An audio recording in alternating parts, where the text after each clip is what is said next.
Hi സുന്ദരീസ്, എൻ്റെ പേര് അശ്വതി. എല്ലാവർക്കും മസ്ബി മലയാളത്തിലേക്ക് സ്വാഗതം. എല്ലാവർക്കും ഓണം സ്പെഷ്യൽ വീഡിയോസ് ഇഷ്ടമാവണമെന്ന് ഞാൻ പ്രതീക്ഷിക്കുന്നു. സോ ഇത് നമ്മുടെ 5ാമത്തെ വീഡിയോ ആണ്. ഇതിൽ നമ്മൾ കാണാൻ പോകുന്നത് നമുക്ക് റിയൽ മയിൽപ്പീലി, ശരിക്കുള്ള മയിൽപ്പീലി വെച്ചിട്ട് ഒരു ഡിസൈൻ എങ്ങനെ ചെയ്തെടുക്കാം എന്നുള്ളതാണ്. ഇത് നമുക്ക് ഏത് സാരിയിൽ വേണമെങ്കിലും ചെയ്യാം. എങ്കിൽ പോലും നമുക്ക് ഈ കസവിൻ്റെ സാരി, സെറ്റുമുണ്ട് ഇതിലൊക്കെ ചെയ്യുമ്പോഴാവും കൂടുതൽ ഭംഗി ഉണ്ടാവുക. ഇത് അതേപോലെ തന്നെ പട്ടുപാവാട, സിൽക്കിൻ്റെ ഷർട്ട് അതിലൊക്കെ ചെയ്തെടുക്കാൻ നല്ല ഭംഗിയാണ്. സോ ഇത് ഞാൻ ഓൾറെഡി ചെയ്തിട്ടുണ്ട്, പക്ഷേ അത് മിറർ വർക്ക് വെച്ചിട്ടാണ് ചെയ്യേണ്ടത്. ഇത് കുറച്ചും കൂടി എളുപ്പത്തിൽ സെറ്റ് സാരി, സെറ്റ് മുന്നിലൊക്കെ എങ്ങനെ ചെയ്തെടുക്കാം എന്നുള്ളത് നമുക്ക് കാണാം. അതിനായിട്ട് ഒബ്വിയസ്ലി നമുക്ക് മയിൽപ്പീലി വേണം. ഓക്കെ, മയിൽപ്പീലി എന്നിട്ട് നമുക്ക് ഈ ഫ്രണ്ടിലത്തെ ഈ അതായത് തിന്നായിട്ടുള്ള പീലികളുണ്ടല്ലോ, അത് നമുക്കൊന്ന് റൗണ്ട് ഷേപ്പിൽ വെട്ടിയെടുക്കണം. സത്യം പറഞ്ഞു കഴിഞ്ഞാൽ എത്ര ചെറുതാക്കി വെട്ടിയെടുക്കണോ അത്രയും ഭംഗി ഉണ്ടാവും. ഞാനിപ്പോൾ വെട്ടിയെടുത്തിരിക്കുന്നില്ലേ, ആ വലിപ്പത്തിനേക്കാളും കുറച്ചുകൂടി ചെറുതായ അത്രയും ഭംഗി ഉണ്ടാവും. ഞാനതിപ്പോൾ എൻ്റെ ഡിസൈൻ കുറച്ചുകൂടി വലിപ്പത്തിന് കിട്ടാൻ വേണ്ടിയിട്ട് ഞാനിങ്ങനെ വെട്ടിയെടുത്തു എന്ന് മാത്രം. സോ നെക്സ്റ്റ് നമുക്ക് വേണ്ടത് ഫാബ്രിക് ഗ്ലൂ ആണ്. ഇത് ഏത് ക്രാഫ്റ്റ് സ്റ്റോർ, അതായത് ഈ സൂയിങ് മെഷീൻ്റെ സാധനങ്ങളൊക്കെ വിൽക്കില്ലേ, അവിടെ ചോദിച്ചാൽ എന്തായാലും കിട്ടും. ഇപ്പോൾ തൃശ്ശൂരാണെങ്കിൽ ഫിജി എന്ന് പറഞ്ഞ കടയുണ്ട്, അവിടെ നിന്ന് കിട്ടും. പാലക്കാടാണെങ്കിൽ ത്രെഡ്സ് ആൻഡ് നീഡിൽസ് എന്ന് പറഞ്ഞ വിക്ടോറിയ കോളേജിന് അടുത്തായിട്ടൊരു കടയുണ്ട്, അവിടെ കിട്ടും. സോ എനിക്ക് വേറെ സ്ഥലങ്ങളിലൊന്നും എവിടെയാണ് കിട്ടുകയെന്ന് അറിയില്ല. നിങ്ങൾക്ക് നിങ്ങളുടെ സ്ഥലങ്ങളിൽ അത് നിങ്ങൾ എവിടെ താമസിക്കുന്നത് വെച്ചാൽ അവിടെ ഏത് കടയിൽ നിന്നാണ് കിട്ടുക എന്നുള്ളത് അറിയുമെങ്കിൽ പ്ലീസ് താഴെ കമൻറ്റ് ചെയ്യൂ കേട്ടോ. സോ ഇത് നന്നായിട്ട് അപ്ലൈ ചെയ്തിട്ട് നന്നായി സ്പ്രെഡ് ചെയ്ത് കൊടുക്കുക. ഒരു ബ്രഷ് വെച്ച് സ്പ്രെഡ് ചെയ്ത് കൊടുക്കാവും നല്ലത്, അല്ലെങ്കിൽ കയ്യിലൊക്കെ ആവും. പക്ഷേ എൻ്റെ കയ്യിലപ്പോൾ ബ്രഷ് ഉണ്ടായിരുന്നില്ല, അതുകൊണ്ട് ഞാൻ ഫിംഗേഴ്സ് വെച്ചിട്ട് തന്നെ സ്പ്രെഡ് ചെയ്ത് കൊടുത്തിട്ട് ഇതെനിക്ക് എവിടെയാണോ വേണ്ടത്, എങ്ങനെയാണോ വേണ്ടത് അതിനനുസരിച്ച് ഞാൻ അത് പ്ലേസ് ചെയ്തിട്ട് ഒന്ന് നന്നായിട്ട് ഫിംഗേഴ്സ് വെച്ചിട്ട് തന്നെ ഒന്ന് പ്രസ് ചെയ്ത് കൊടുക്കും. കുറച്ച് കഴിഞ്ഞാൽ അത് വേഗം സ്റ്റിക്ക് ആയിക്കോളും. സോ എന്നിട്ട് നമ്മൾക്ക് വേണ്ടത് ഇങ്ങനത്തെ സ്റ്റോണിൻ്റെ ചെയിനാണ്. എഗെയിൻ ഇത് ഈസിലി അങ്ങനത്തെ സൂയിങ് മെഷീൻ്റെ സൂയിങ് സാധനങ്ങളൊക്കെ വിൽക്കണ കടയുണ്ടല്ലോ, അവിടെ അവൈലബിൾ ആണ്. 1 മീറ്ററിന് 30 രൂപ മുതലൊക്കെ അങ്ങോട്ട് തുടങ്ങും. അത് ഓരോ ക്വാളിറ്റിയും ഓരോ കടകളുടെ ഇതിനൊക്കെ അനുസരിച്ചിരിക്കും. അപ്പോൾ അത് ഞാനിവിടെ മേടിക്കേണ്ടായി. ഞാൻ ആക്ച്വലി എൻ്റെ കയ്യിൽ ഓൾറെഡി ഒരു റോൾ ഉണ്ടായിരുന്നു. സോ അതുകൊണ്ട് എനിക്ക് ഒന്നും കൂടി ചീപ്പ് റേറ്റിലാണ് കിട്ടാണ്ടായത്. ഞാനിതിപ്പോൾ എന്താ ചെയ്യണതെന്ന് വെച്ച് കഴിഞ്ഞാൽ ഇതിന് ചുറ്റും ഒന്ന് വെച്ച് നോക്കുകയാണ് എനിക്ക് എത്ര കണ്ടും ഈ സ്റ്റോൺ ചെയിൻ വേണ്ടി വരും എന്ന് അറിയാൻ വേണ്ടിയിട്ട്. ഇത് വളരെ വേഴ്സറ്റൈൽ ആയിട്ടുള്ളൊരു സംഗതിയാണ്. അതായത് ഈ സ്റ്റോൺ ചെയിൻ നമുക്ക് മാല ഉണ്ടാക്കാനും കമ്മലിൻ്റെ ഉണ്ടാക്കുമ്പോൾ അതിന് ചുറ്റും വെക്കാനും അതിനൊക്കെ പലതിനും നമ്മൾ ഉപയോഗിക്കുന്നതാണ്. ഇത് വളരെ ഈസിലി അവൈലബിൾ ആണ് ആൻഡ് ഇത് നല്ല ഭംഗിയാണ് കാണാനായിട്ട്. ഇനി നമ്മൾ എന്താ ചെയ്യണമെന്ന് വെച്ച് കഴിഞ്ഞാൽ ഈ ഫാബ്രിക് ഗ്ലൂ എടുത്തിട്ട് ഈ മയിൽപ്പീലിക്ക് ചുറ്റും നമ്മൾ ഇതേപോലെ വരച്ചു കൊടുക്കുകയാണ്. സോ ഒരുപാട് അധികമാവുകയും വേണ്ട, കുറയാനും പാടില്ല കേട്ടോ. കുറച്ച് അധികമായിട്ട് ഇപ്പോൾ നിങ്ങൾക്ക് ഇത് കാണുന്നുണ്ടാവും, ഒരു വെള്ള കളറിലാണ് ഈ പശ. ഇതിൻ്റെ മീതെ ഒട്ടിച്ചു കഴിഞ്ഞാൽ ഈ പശ കാണുമോ എന്നൊക്കെ സംശയം ഉണ്ടാവും. ഇല്ല, ഇത് ഉണങ്ങി കഴിഞ്ഞ് കഴിഞ്ഞാൽ ട്രാൻസ്പെറൻ്റ് ആവും, അതുകൊണ്ട് തന്നെ പേടിക്കേണ്ട. സോ ഇത് ഞാനൊരു അത്യാവശ്യം ഒരു നല്ല കോട്ട് അപ്ലൈ ചെയ്തിട്ടുണ്ട്.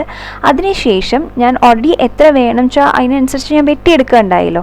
എന്നിട്ട് അതിൻ്റെ മീതെ കൂടെ ഈ പശ വെച്ചിട്ടില്ലേ, അതിൻ്റെ മീതെ കൂടെ പതുക്കെ ഇങ്ങനെ പ്ലേസ് ചെയ്ത് കൊടുക്കുകയാണ്. കുറച്ച് ക്ഷമ വേണം കേട്ടോ, പെട്ടെന്ന് നമുക്ക് ചെയ്യാൻ പറ്റിയെന്ന് വരില്ല. പക്ഷേ ഇതുപോലെ ഇങ്ങനെ പ്രസ് ചെയ്ത് കൊടുക്കാം. സോ വൺസ് അങ്ങനെ ആയിക്കഴിഞ്ഞ് കഴിഞ്ഞാൽ നന്നായിട്ടൊന്ന്, അതായത് പശയുടെ മീതെ ഇത് വെച്ച് കഴിഞ്ഞാൽ ഫിംഗേഴ്സ് കൊണ്ട് നന്നായിട്ട് പ്രസ് ചെയ്ത് കൊടുക്കുക. അത് ഭയങ്കര ഇമ്പോർട്ടൻ്റ് ആണ്. എന്നിട്ട് അതിനുശേഷം അങ്ങനെ വെക്കുക. നമുക്ക് വേണമെങ്കിൽ ഇതിങ്ങനെ തന്നെ വിടാം. ഇത് നല്ലൊരു ഡിസൈനാണ്, വളരെ സിമ്പിളാണ്, വളരെ എളുപ്പമാണ്. ഇങ്ങനെ തന്നെ വെക്കണമെങ്കിൽ ഇങ്ങനെ തന്നെ വിടാം, നല്ല ഭംഗിയുണ്ടാവും. ഞാൻ എൻ്റെ സെറ്റ് സാരിയിൽ ഇതേപോലെയാണ് ചെയ്തത്. ഇത് മാത്രമേ ചെയ്തുള്ളൂ, ഇതിന് മീതെ ഞാൻ വേറെ ഡിസൈനൊന്നും ചെയ്തില്ല. പക്ഷേ ഇൻ കേസ് നിങ്ങൾക്ക് കുറച്ചും കൂടി ഭംഗിയാക്കണമെങ്കിൽ ഇതേപോലത്തെ മുത്ത് മേടിക്കാൻ കിട്ടും. ഈ മുത്ത് എഗെയിൻ ഇങ്ങനത്തെ ഈ ക്രാഫ്റ്റ് അല്ലെങ്കിൽ സൂയിങ് തിങ്സ് ഒക്കെ വിൽക്കുന്ന സ്റ്റോറിൽ നമുക്ക് മേടിക്കാൻ കിട്ടും. ഇത് ഇങ്ങനെ വെച്ചാൽ ഇങ്ങനെ ലെയറിലാണ് വരിക. എന്നിട്ട് നമുക്ക് എന്താ വേണ്ടത് വെച്ചാൽ നമുക്ക് ഈ ആവശ്യാനുസൃതം നമുക്കിത് വെട്ടിയെടുക്കുകയാണ് ചെയ്യേണ്ടത്. ഞാനപ്പോൾ അത് വെട്ടിയെടുത്തു. പക്ഷേ എനിക്കെന്താ ഒരു അബദ്ധം പറ്റിയെന്നറിയോ, ഇങ്ങനത്തെ മുത്തല്ല ശരിക്കും വേണ്ട, ഒന്നും കൂടി പതിഞ്ഞിരിക്കുന്ന മുത്ത് വേണം. അങ്ങനെ ആകുമ്പോഴാണ് വെക്കാൻ കുറച്ചും കൂടി എളുപ്പം ഉണ്ടാവുക. ഇതിപ്പോൾ നിങ്ങൾക്ക് കാണാം, റൗണ്ട് ഷേപ്പ് വരുമ്പോൾ മുത്ത് ശരിക്കും ഇരിക്കണില്ല. സോ അതൊരു ഡിഫക്റ്റാണ്. സോ കടയിൽ പോയിട്ട് ചോദിക്കുമ്പോൾ ഇങ്ങനത്തെ മുത്ത് തന്നെ മേടിച്ചാൽ മതി, പിന്നിൽ ഇതൊരു പ്ലാസ്റ്റിക് ലെയറും മുകളിൽ മുത്താണ്, അതുകൊണ്ടാണ് നമുക്ക് വെട്ടിയെടുക്കുമ്പോൾ ഒരു ലേസ് പോലത്തെ ഇങ്ങനെ മുത്ത് കിട്ടണത്. സോ ഇങ്ങനത്തെ തന്നെ മേടിച്ചാൽ മതി. പക്ഷേ എന്താ വെച്ച് കഴിഞ്ഞാൽ ഇത് പല വെറൈറ്റിയിൽ വരുന്നുണ്ട്, പല സൈസിലും പല ഷേപ്പിലും വരുന്നുണ്ട്. അപ്പോൾ നിങ്ങൾ നോക്കുക, വെക്കുമ്പോൾ അതേപോലെ തന്നെ പതിഞ്ഞിരിക്കുന്നുണ്ട്. എസ്പെഷ്യലി വളവ് ഭാഗങ്ങളൊക്കെ വരുമ്പോൾ, റൗണ്ടഡ് ഷേപ്പൊക്കെ വരുമ്പോൾ അതേപോലെ തന്നെ ഷേപ്പ് റീറ്റെയിൻ ചെയ്യുന്നുണ്ടോ, അതോ ഞാനിപ്പോൾ വെച്ച പോലെ ഒന്ന് അങ്ങോട്ടും ഇങ്ങോട്ടും വളഞ്ഞിരിക്കുകയാണെങ്കിൽ ആണെങ്കിൽ ബുദ്ധിമുട്ടാണ്. അപ്പോൾ നിങ്ങൾ കടയിൽ പോയി നോക്കി അങ്ങനത്തെ തരത്തിലുള്ള മുത്ത് മേടിക്കുക. അങ്ങനെ ആകുമ്പോൾ നമുക്ക് വെക്കുമ്പോൾ ഒന്നും കൂടി എളുപ്പത്തിൽ ചെയ്യാൻ പറ്റും. ഇതിപ്പോൾ എങ്ങനെയാണെന്ന് വെച്ച് കഴിഞ്ഞാൽ ഞാൻ വെച്ചപ്പോൾ കുഴപ്പമൊന്നും ഉണ്ടായിരുന്നില്ല. അവസാനം വരുമ്പോൾ കാണുമ്പോൾ അഭംഗിയൊന്നും ഉണ്ടായിരുന്നില്ല, പക്ഷെ കുറച്ചധികം ബുദ്ധിമുട്ടേണ്ടി വന്നു. അപ്പോൾ നിങ്ങൾ അതിനനുസരിച്ച് നോക്കി മേടിക്കാവും നന്നാവുക.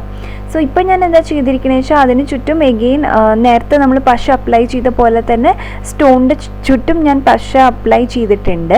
എന്നിട്ട് ഞാൻ ഈ മുത്ത് വെച്ച് കൊടുക്കുകയാണ്. മുത്ത് വെച്ചതിന് ശേഷം ഞാനൊരു സൂചി, അതായത് മറ്റേ നമ്മൾ തുന്നുമ്പോൾ ഒക്കെ മുട്ട് സൂചി പോലത്തെ ഒരു സംഗതി ഉപയോഗിക്കില്ലേ, അത് വെച്ചിട്ട് ഒന്ന് ഞാൻ പ്രസ് ചെയ്ത് കൊടുക്കുകയാണ് അവിടെ തന്നെ നിൽക്കാൻ വേണ്ടിയിട്ട്. ഞാൻ പറഞ്ഞില്ലേ, ഞാൻ എടുത്ത മുത്ത് അത്രയും അങ്ങോട്ട് ശരിയായില്ല. വെച്ച് തുടങ്ങിയപ്പോഴാണ് എനിക്ക് മനസ്സിലായത്. സോ എനിക്ക് ഇത്തിരി ബുദ്ധിമുട്ടേണ്ടി വന്നു ഇത് ശരിക്കിരിക്കാൻ. അതുകൊണ്ടാണ് ഞാൻ സാരിയിൽ വെക്കുമ്പോൾ സെറ്റ് മുണ്ടിൽ ഞാൻ മയിൽപ്പീലി വെച്ചപ്പോൾ സ്റ്റോൺ മാത്രമാണ് വെച്ചത്. ഈ ബീഡിൻ്റെ ലേസ് ഞാൻ വെച്ചില്ല. സ്റ്റിൽ ഇത് നല്ലതായിരുന്നു, നല്ല ഭംഗിയുണ്ടായിരുന്നു. സ്റ്റോണിൻ്റെ മാത്രം വെച്ചാലും മതി. നിങ്ങൾക്ക് സമയവും ക്ഷമയും ഉണ്ടെങ്കിൽ മാത്രം ഈ മുത്തിൻ്റെ ഇത് വെച്ചാൽ മതിയാവും കേട്ടോ. അല്ല അതിനുള്ള സമയം ഇത്തിരിയെങ്കിലും ഇല്ലയെന്ന് തോന്നുകയാണെങ്കിൽ പിന്നെ വെക്കാണ്ടിരിക്കുകയാണ് നല്ലത്. വൺസ് നമ്മൾ തുടങ്ങിക്കഴിഞ്ഞാൽ പിന്നെ എല്ലാത്തിനും വെക്കേണ്ടതല്ലേ. അപ്പോൾ എന്താ ചെയ്യണമെന്ന് വെച്ചാൽ ആദ്യം മയിൽപ്പീലി വെക്കുക. എന്നിട്ട് എല്ലാ മയിൽപ്പീലിക്കും സ്റ്റോൺസ് കംപ്ലീറ്റ്ലി വെച്ച് കഴിഞ്ഞതിന് ശേഷം നോക്കിയിട്ട് ആലോചിച്ചിട്ട് നിങ്ങൾക്ക് പറ്റിയ മുത്തിൻ്റെ ലേസ് കിട്ടുകയാണെങ്കിൽ മാത്രം അതിന് ചുറ്റും വെച്ചാൽ മതി. സോ ജസ്റ്റ് നന്നായി പ്രസ് ചെയ്ത് കൊടുക്കുക കൈകൊണ്ട്, അല്ലെങ്കിൽ ഇതേപോലത്തെ എന്തെങ്കിലും ഒരു ഷാർപ്പ് ഒബ്ജക്റ്റ് വെച്ചിട്ട് ഇങ്ങനെ ഇതേപോലെ നന്നായിട്ട് അടുപ്പിച്ച് പ്രസ് ചെയ്ത് കൊടുക്കുക. എന്നിട്ട് ഇത് നന്നായിട്ട് ഉണങ്ങാൻ വിടുക. ഒരു രാത്രിയെങ്കിലും വെച്ചോളൂ ഉണങ്ങാനായിട്ട്. ആൻഡ് അതിൻ്റെ ഇടയിൽ തൊടുകയൊന്നും വേണ്ട, ഇങ്ങനെ തന്നെ വിടുക. അതിനുശേഷം ഇതൊരു വാട്ടർ പ്രൂഫ് ആക്കാൻ വേണ്ടിയിട്ട് ഞാനൊരു നെയിൽ പോളിഷ് ടോപ്പ് കോട്ടില്ലേ, ട്രാൻസ്പെറൻ്റ് ആയിട്ടുള്ള ടോപ്പ് കോട്ട്, അത് ഇതിൻ്റെ മീതെ അടിച്ചു കൊടുക്കുകയാണ്. അങ്ങനെയാകുമ്പോൾ കഴുകുമ്പോൾ അത്ര പെട്ടെന്ന് ഇളകി പോരില്ല. പക്ഷെ എന്നാലും ഒരു ഗ്യാരണ്ടി ഒന്നുമില്ല കേട്ടോ. കഴുകുമ്പോൾ ഡെഫിനറ്റ്ലി ചീത്തയായി എന്ന് വരും. ഞാൻ ഇതിനു മുന്നേ മയിൽപ്പീലിയുടെ ഇത് വെക്കുന്ന വീഡിയോ കാണിച്ചപ്പോഴും അതിൽ മിറേഴ്സ് വെച്ചിട്ടാണ് ചെയ്യേണ്ടത്. അപ്പോൾ കുറേ പേര് ചോദിച്ചു കഴുകിയ പോവില്ലേ എന്നൊക്കെ. ഞാൻ അതിൽ മെൻഷൻ ചെയ്തിട്ടുണ്ടായിരുന്നു. കഴുകിയ പോവാനുള്ള ചാൻസ് ഡെഫിനറ്റ്ലി ഉണ്ട്. കുത്തി തിരുമ്പിയാലൊക്കെ എന്തായാലും പോവും. പക്ഷെ വളരെ ഡെലിക്കേറ്റ് ആയിട്ട് ഇതേപോലെ മുക്കിയെടുക്കുകയാണെങ്കിൽ വലിയ പ്രശ്നം ഉണ്ടാവില്ല.